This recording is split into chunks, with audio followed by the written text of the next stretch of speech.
Hello and welcome. Today we are going to talk or discuss about potential assessment. Discussion शुरू करने से पहले please वो जो सब्सक्राइब बटन है ना उसे please go and click it and turn it grey and subscribe to this channel. जो बेल आइकन बाजू में है please go and click that also ताकि आपको रेगुलर नोटिफिकेशंस मिलता रहे जब भी I upload a new video.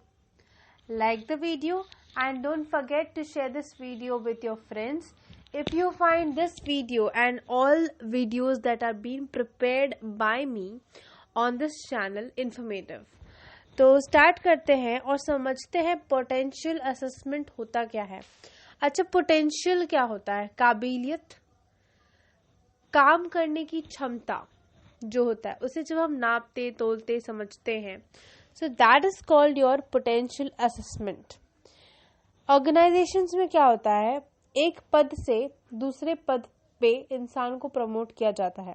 People are promoted to higher positions on the basis of their past performance. और आपका जो भी पास्ट परफॉर्मेंस है वो किस पर निर्भर करता है? आपकी पोटेंशियलिटीज के ऊपर, आपकी काबिलियत के ऊपर, आपकी समझ के ऊपर, आपकी सूझबूझ के ऊपर. लेकिन कभी भी आपका कर्म, मतलब जो भी आप काम कर रहे हो, जो भी performance you are giving in your organisation, it can never guarantee कि आप हमेशा सक्सेसफुल ही रहोगे.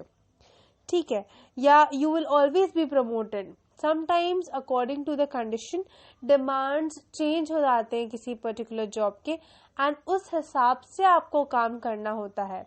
कभी हार्ड वर्क काम आता है, कभी स्मार्ट वर्क काम आता है. So it's all upon you कि how do you actually understand the work and perform. कैसे आप चीज़ों को देखते हो, समझते हो और फिर actions लेते हो. To overcome the doubtful situation, organization must think of a new system called potential assessment. तो इन पुरानी चीज़ों को हटाने के लिए, ठीक है, चीज़ों को और भी क्लियरली समझने के लिए ऑर्गेनाइजेशंस एक नए टर्म के साथ आए, वो था पोटेंशियल असेसमेंट. जहां पे जो आपकी काबिलियत है, पोटेंशियलिटीज है, जो आपकी कैपेबिलिटीज है, काम करने की जो क्षमता है, उसे मापा समझा जाता है. And with greater positions, and उस हिसाब से फिर रिस्पॉन्सिबिलिटीज आपको दी जाती है ऑर्गेनाइजेशंस में. ठीक है, सो दैट इज बेसिकली आपका पोटेंशियल असेसमेंट. आई होप आपको ये टर्म समझ में आ गया होगा. अब आप सोच रहे होंगे, ठीक है, पोटेंशियल असेसमेंट तो समझ में आ गया, बट इसकी जरूरत क्या है? What is the need of it?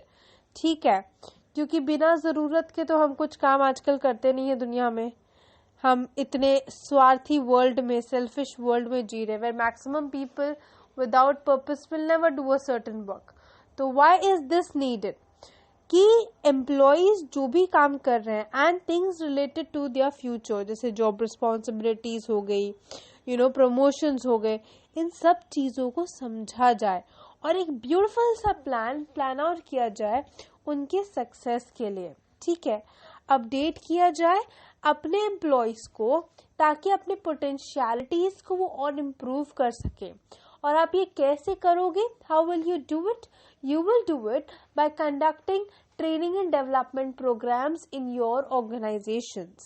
तो जब आप training and development देते हो, when you provide training and development, you enhance your employees, and when they are enhanced with their capabilities, they give 100% in their work. Okay, then you have the process of potential assessment.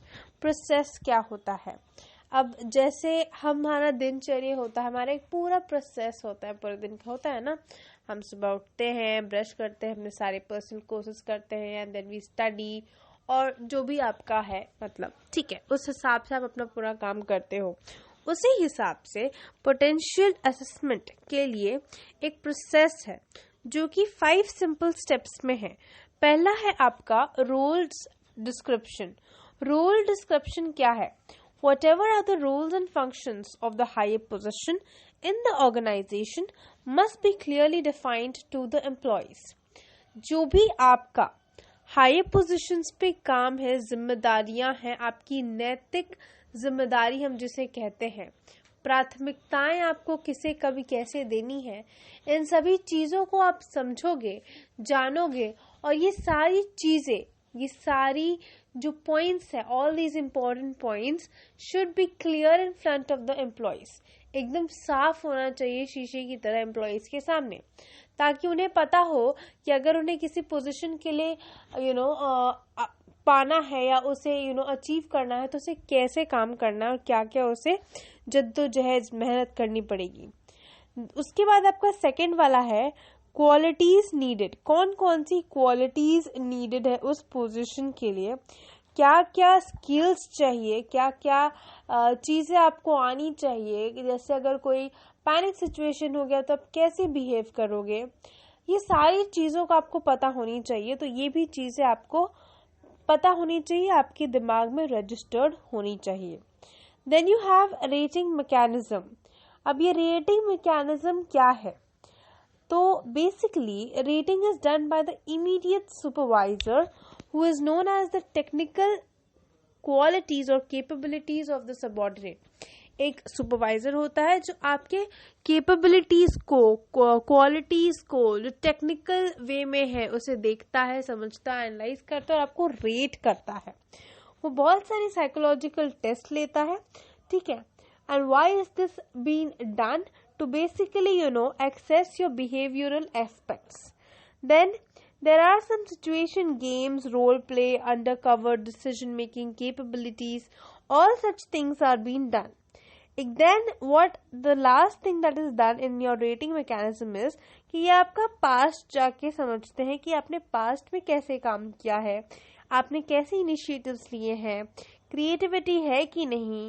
ये सारी चीजों को ध्यान में रखते हुए ये third वाला स्टेप होता है, कंप्लीट होता है ऑफ योर रेटिंग मैकेनिज्म। उसके बाद है आपका organising the system of assessment. Organising a system of assessment क्या है? Once all the primary conditions are been fulfilled, जब सारी प्राइमरी चीजें फुलफिल हो जाती हैं पर्सनल मैनेजर का, तो वो एक चीजें रखता है कि मेरिट लिस्ट में कौन आ रहा है, सीनियोरिटी के बेसिस पे प्रमोशन देना है कि एक्सपीरियंस के बेसिस पे देना है कि पोटेंशियलिटीज के बेसिस पे देना है। तो सारी चीजों को नाप तोल के समझ के वो एक डिसीजंस पे आते हैं। And then you have feedback. Now employees whose potential is been assessed for promoting to a senior position must be informed of the result of the appraisal. जो भी आप एम्प्लॉय को, आप जिस भी एम्प्लॉय को आप उसकी पोटेंशियलिटीज को एक्सेस कर रहे हो, तो आपको उसे रिजल्ट भी बताना है। अब एग्जाम लोगे तो रिजल्ट तो बताओगे ना, तभी तो उसे पता चलेगा कि उसे इम्प्रूव करना है कि ऐसे ही रहना है, क्या करना है, नहीं करना है। तो आप उसे इन्फॉर्म करोगे एंड वो सारी चीजों का अप्रेजल उसे पता होनी चाहिए। He should be aware of the fact of the stance to how to deal with the senior responsibilities and positions more confidently.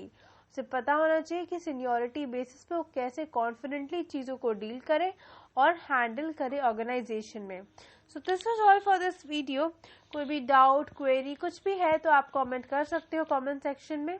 That's all for this video. Never stop thinking and keep innovating.